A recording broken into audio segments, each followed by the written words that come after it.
of all the offensive players that you've went up against, specifically talking about quarterback, is there any quarterback that you think gets a little bit underrated in the NFL landscape that you feel like doesn't get the credit that they deserve? Joe Burrow. What Uh, makes Joe Love Joe Burrow Burrow. so good? Bruh, it's like Joe Burrow's just like he's probably one of the smarter quarterbacks and probably the smartest. You know, what I mean, just he knows what's coming. At least it felt like against us, he knew what was coming, and like every time the ball was hiked, like the ball's already getting out, and he knew where he wanted to go, and like it was always on the money. So, I mean, when we talk about a guy that's just like being able to be smart and manipulate the pocket like he does, like it's just it was a tough go for us, bro. Like he was harder, you know. I feel like to kind of like sack and get together than like any other quarterback, just because if he sees you going high, he's gonna escape through the B gap and he's gonna find a receiver. He's just gonna run. So So basically, you're in a pretty tough division right now, kind of owned by one guy, one team in the Kansas City For Chiefs. now. But For now. like I was saying, like last year, you guys kind of had a good year in terms of you made the playoffs. Also, the Chargers made the playoffs. The Chiefs kind of went to the Super Bowl. So now you're walking into this offseason. The Chargers have a little bit of money, but they have a lot of guys to bring back. You guys have a ton of money, and Kansas City is trying to bounce back from that ass whooping that we gave them in the Super Bowl.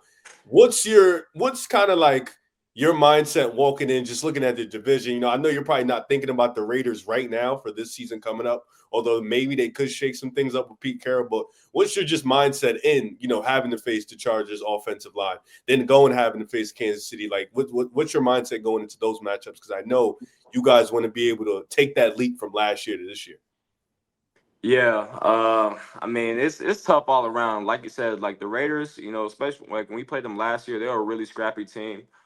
They not gonna just lay down. Obviously, it's the NFL; nobody is. But I mean, just the way they played, they have some toughness, and obviously with Brock Bowers there, and Jacoby Myers, they got a good offense. So, and then the Chargers, they're gonna try to run the ball all the time. They're gonna try to, have that type of physical presence to the game when you play them. So you always got to bring your hard hat when you go against them. And the Chiefs are what they are. I mean, we've been trying to. I mean, obviously y'all did this year, but everybody's been trying to dethrone them for how long now? So I mean, we're just trying to build and continue to build a team that's going to get to that type of point. I So. mean, you guys were close. I mean, you beat them week 18. They didn't play a lot of their players, but still, like the first matchup, you guys were supposed to beat them, and then the block field goal happened. Yeah, man. How did that make you feel in that moment?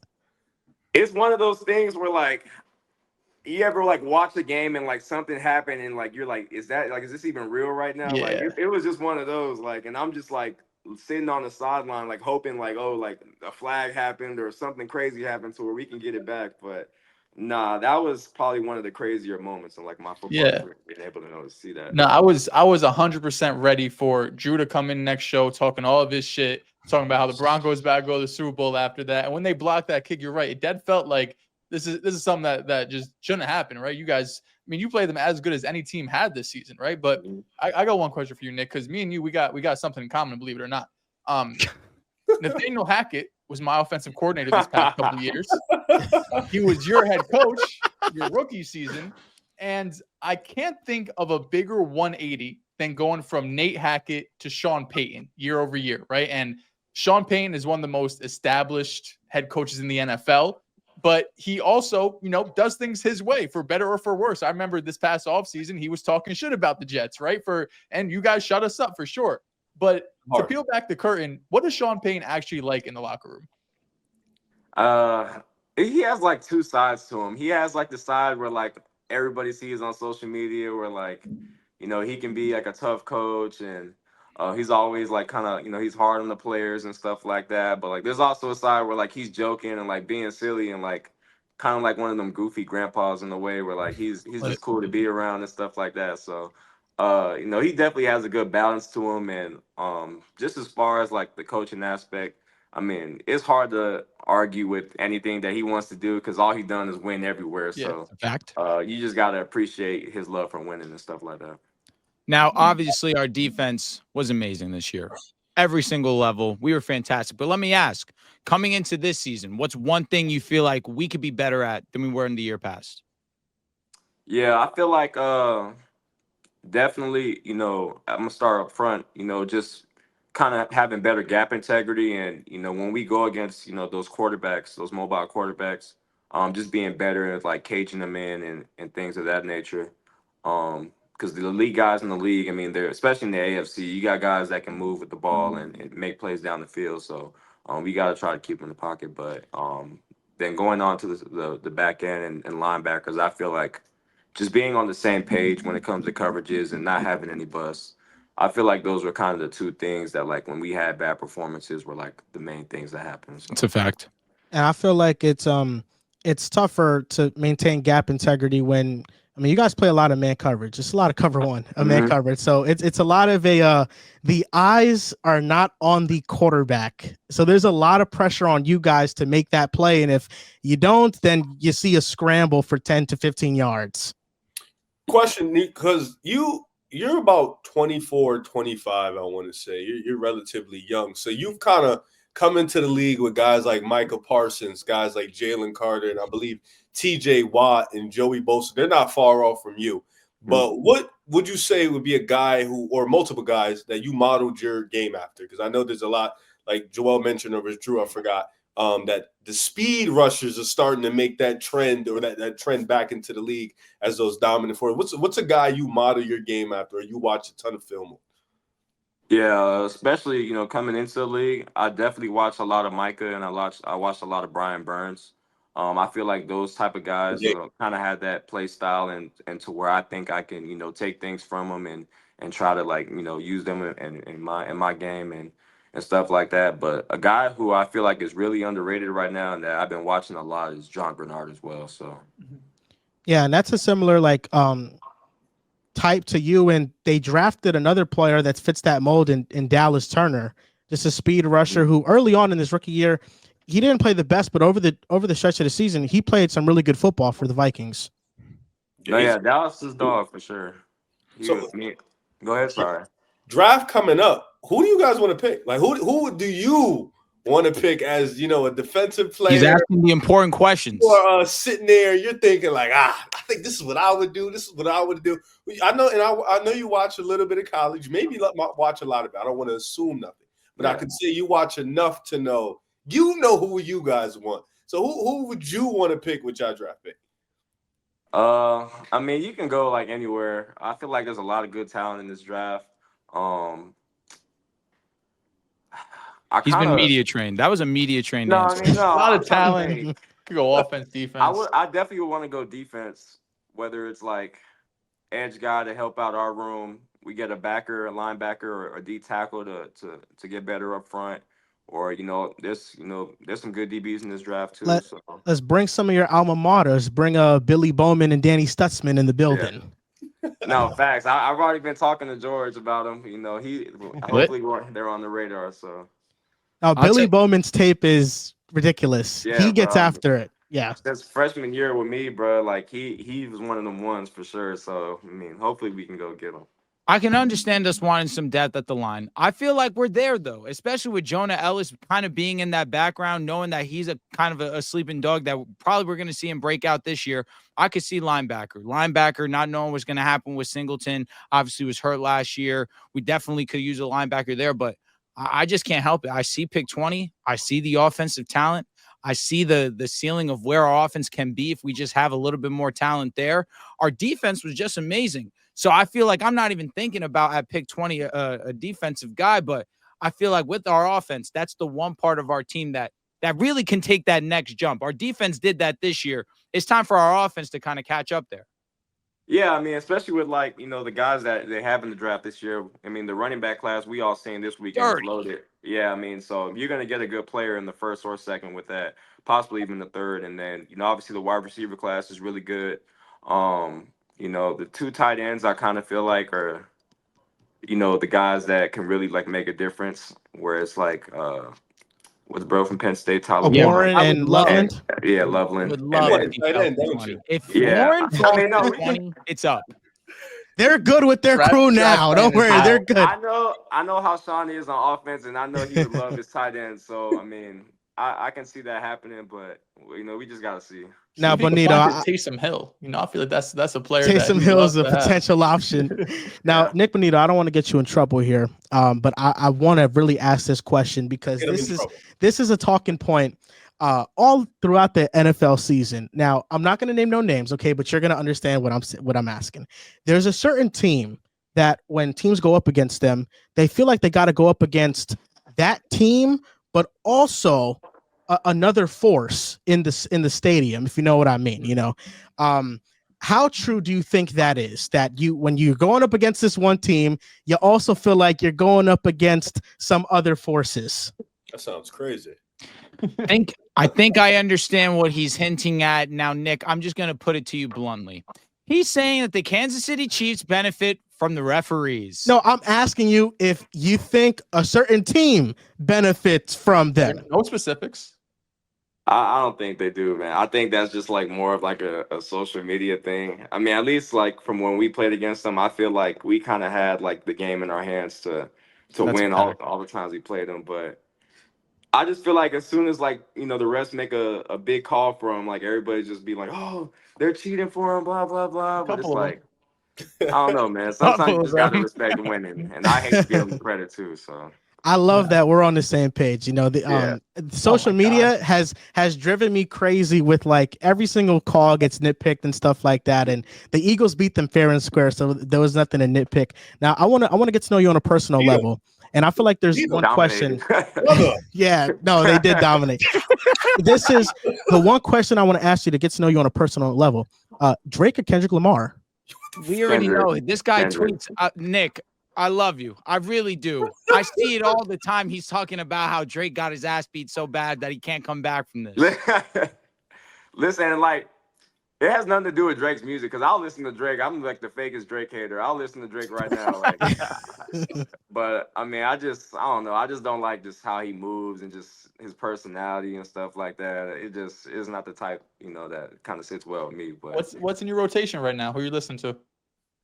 I listen to everybody really.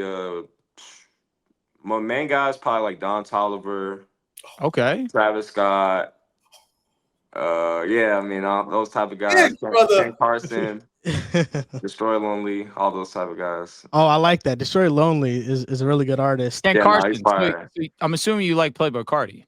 Oh yeah, Cardi's in there for sure. Cardi's All in right, there you for know sure. ball. I'm not gonna lie to you. Yeah. So is it that like you're pro Kendrick or you're just like more anti Drake? No, like Kendrick is one of my favorites too. I mean, I listen to a lot of his stuff as well. So like it was kind of already made it easier for me to like be on his side whenever they were beefing and stuff. Now, like that. between you and I, was Meet Your Padre one of the worst songs you ever listened to in your life? You said meet what? Meet Your Padre. Nah. The song that Drake released on his newest project with Party Next Door. Yeah, no, it went. The whole album was pretty good. I mean, it was just like a different vibe than like I guess what people wanted. I mean, I still kind of delivered on like the love type of thing for it, but I thought it was pretty good. No, I'd love to hear that. I was expecting you to shit on the album. I'm not gonna lie to you. The one song I don't understand how people like is Nokia. Like that shit is Nokia is hard. It's That's a Nokia is vibe. hard. Y'all gotta stop. Y'all gotta stop. No, that might be the best song on the Let me project. see Nah, you dance. bro. Let me see you twirl. Nah, he was Nah. on some shit. I Nick, can't get with that one. Question, because you listen to Playboy, you listen to Trav. It sounds like you're an Eagles fan. You might as well come to Philly. Nick, don't listen to him. We'll No, let I'm your dead stop. rookie I'm a contract Bronco, ride out. man. We'll let your rookie contract ride out. Then Howie's gonna make a call. Howie will make a call. Maybe you'll answer. Listen, it's great over here. But Stop. who would you say is the top? And this is I don't want to not top 5 best quarterback. I don't want that answer. But who do you think is the top 5 hardest quarterbacks to take down or sack? Because we have a new trend of quarterbacks that like to move on their feet. They're really mobile, and we're getting away from the statues of the league. And the statues used to be elite. We had Phillip, Brady, Peyton. We had some slingers. But now we're getting into the mobile quarterback vibes. Who do you think is the 5 hardest quarterbacks to sack or just get to in general? Yeah. I'd probably say one is Lamar. Just because he has the speed to get away from you, and he kind of has that intelligence to him too, to where he knows like what's open in the rush lanes. Number 2 is Justin Herbert. Just because he doesn't really get that much depth in the pocket. So I mean, if you're trying to run around and beat tackles around all game, that's not going to work too well, especially with the guys that they got.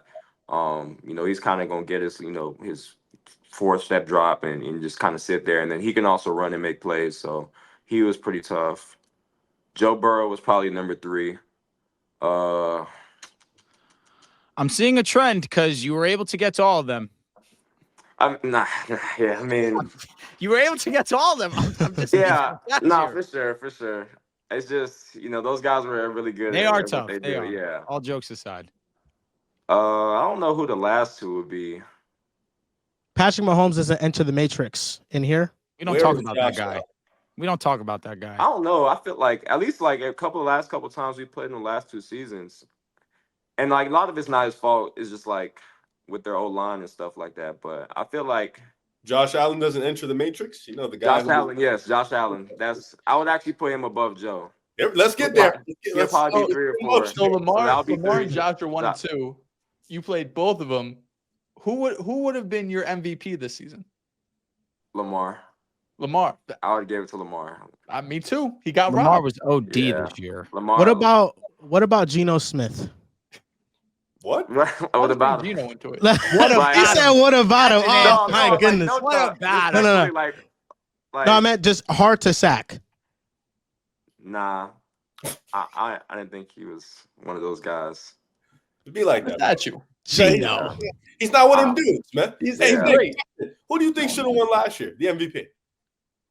Lamar should have won. Could have won Lamar 3. should have won. This is disgusting. I mean, that's just me personally. I feel like I played right, both of them, and like, I think like Lamar with everything that he did, it was way harder than what Josh offered. But Josh is still really good though. Lamar a demon. So you coming to Philly or what, man? Nah, man, I'm a Bronco, man. Trying to be Bronco for life, dog. He's got to be $100 million man, Riz. You see what life is over there in No, Philly. Riv, Man. Like, respectfully, shut the hell up. We about to get there. Y'all got enough. Nick, Deadass. I get it. Zach Allen, cool. I get it. PS2, DPOY. Respect Jonathan Cooper. We Jalen got Shorter, dogs. Nolan Smith. We about to get Myles Garrett. Speaking of the Eagles, I don't think people notice, but when you played at Oklahoma, you played in like the golden era of Oklahoma with Lincoln Riley there in quarterbacks. You played with Jalen Hurts, Kyler Murray, and Caleb Williams. That's some demons right there. All right, rank the 3. K1 is easily the best quarterback I'd play with there. Then I'll probably go with Caleb, and then Hurts would be 3. Okay. He's talking about college. He's talking about college. K1 was the high. Yeah, talk to us about that aura that Kyler Murray had in college, because I remember he had an opportunity to go like top 5 in baseball. Yeah, and pick then 7 in also baseball. and then go to the NFL. Like, he was really a different dude. Yeah, bro. And like one thing about K1, like you gonna know like he's like one of them because he just walks around like he's that guy. So I mean, and then you can obviously feel that on the field. I mean, he'll outrun anybody on the field with his speed, and then obviously with the throws that he can make. It was pretty like crazy to see that was my first quarterback I would have in college. So just being able to watch him for a year was like pretty dope for sure. I mean, you can't touch quarterbacks in practice, I'm sure, but like Kyler, even in the NFL, is one of the most elusive quarterbacks. Like when you were practicing against him, was he like, God damn, this dude feels like Michael Vick back there? Bro, it's like I'm telling you, like he obviously like can outrun like the D lineman and stuff, but like when he gets down the sideline in practice, and even though we're not really trying to get him, like we are at the same time, and like he's still like running off on DBs and stuff. It's like, bro, this guy was made in the lab. Like it's not even fair and stuff.